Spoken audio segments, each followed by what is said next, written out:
Il est ivoirien, il a 34 ans, il est artiste peintre. Après avoir remporté plusieurs prix prestigieux et exposé à Dubaï, New York, Londres, Cape Town, Hambourg ou encore Paris, il se prépare pour la 59e Biennale d'art contemporain de Venise et la 14e Biennale de Dakar. Bonsoir Saint-Étienne Yanzi. Bonsoir. Vous êtes né à Katiola, dans le nord de la Côte d'Ivoire, connu pour sa céramique. C'est ce qui a fait de vous l'artiste que vous êtes devenu aujourd'hui. Oui, c'est des origines qui sont extrêmement nobles. Donc, il y a une bonne partie de ça aussi parce que c'est une ville qui a une forte identité culturelle, oui. Et du coup, vous êtes Donc, passionné de dessin depuis votre c'est enfance. ça, exactement.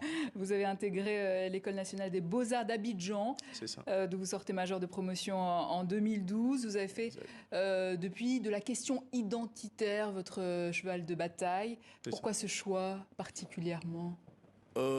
Déjà, c'est un choix qui n'est pas venu par plaisir. C'est partant d'un constat. Un constat qui a été fait dans la société dans laquelle je vivais. J'ai constaté, j'ai observé des choses et puis j'ai identifié des problématiques. La crise ivoirienne de 2010-2011, Les crises, par les exemple. différentes crises qui ont miné l'histoire récente de notre pays, le développement de la jeunesse, le développement des productions musicales, le mode de vie dans la société ivoirienne en particulier. Donc beaucoup de facteurs ont poussé le créateur que je suis à poser un regard un peu plus précis et à surtout d'abord à mettre en lumière le rôle même de l'artiste plasticien dans une communauté. Est-ce que c'est un rôle visant à meubler la société? Est-ce que c'est un rôle décoratif? Est-ce que c'est un rôle de sensibilité? Donc, ce que moi j'ai essayé de mettre en avant, c'était le rôle fondamental, c'était de poser un regard critique sur une société qui est en plein doute. On voit passer vos tableaux, vos œuvres. Est-ce que vous pouvez nous expliquer, décrire un petit peu ce que vous faites là? Déjà, dans mon travail, il faut savoir que c'est un travail en 3 chapitres. Et pour comprendre mon travail, il faut partir depuis le premier, deuxième, troisième chapitre.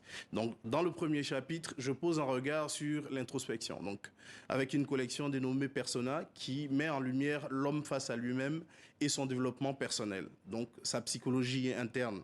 L'importance de la sociologie, de l'anthropologie Exactement, également. c'est ça, c'est ça. Donc l'équilibre de notre propre esprit. Et puis, dans le second chapitre de ce travail-là, c'est un travail qui est progressif.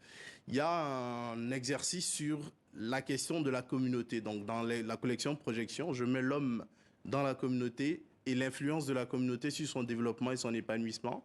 Et c'est comme ça que j'ai posé le regard sur la commune de Bingerville où je vis depuis quelques années.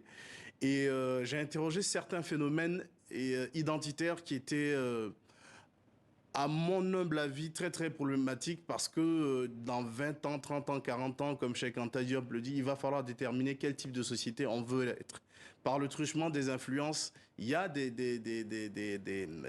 sous-cultures qui prennent le pas, qui prennent le devant sur ce que devrait être notre développement. Alors vous êtes autant pluridisciplinaire que pluritechnicien, j'ai envie de dire, dans votre art. Vous utilisez le plastique fondu, le tissu, le plexiglas, le collage. C'est important pour vous de multiplier ces techniques?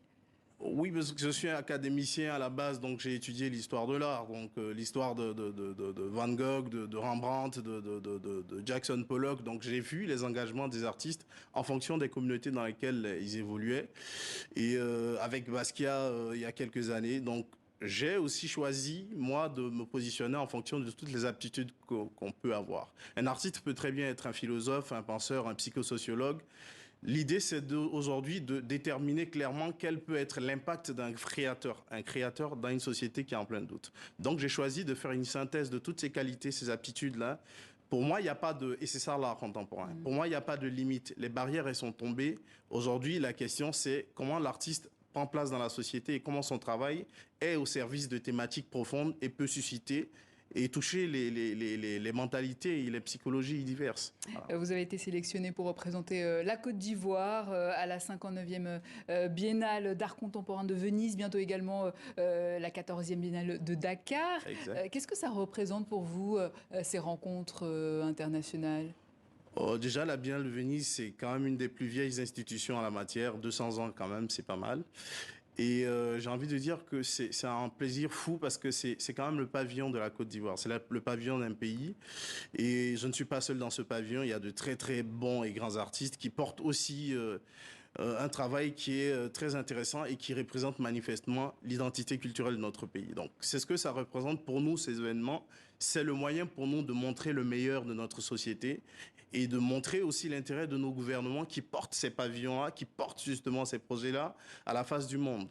On va en toute décontraction rencontrer 80 pays, 80 artistes de 80 pays en toute décontraction et montrer le meilleur de notre société et pointer du doigt les problématiques de développement parce que c'est ça aussi qu'on essaie de faire, d'emmener l'Afrique au devant de la scène, pas une Afrique à genoux mais une Afrique debout. Et vous en parlez aussi tous les jours très bien de cette Afrique debout en tant qu'enseignant à l'École nationale des beaux-arts d'Abidjan. Vous êtes également promoteur de projets culturels et en septembre prochain, vous lancerez officiellement Imhotep Programme. De quoi s'agit-il ?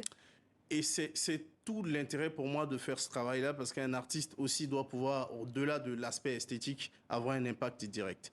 Notre travail en général est une force de proposition, d'accord, pour l'aide au développement social et psychologique. Donc, nous montons un projet dans lequel nous voulons, cette fois-ci, utiliser l'art comme moyen, comme canal pour initier et apporter à la jeunesse ivoirienne d'autres forces de proposition pour qu'ils puissent apprendre à se développer, se prendre en charge et dans le développement de leur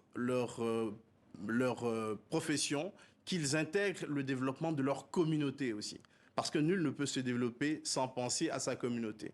Donc, penser la communauté dans nos projets, et c'est à ça que ça va servir Imhotep Art Fondation, qui est un des premiers incubateurs d'art pour jeunes dans le pays. Et bon courage pour ce programme, Saint-Étienne Yanzi. Merci et bonne biennale à vous à Venise.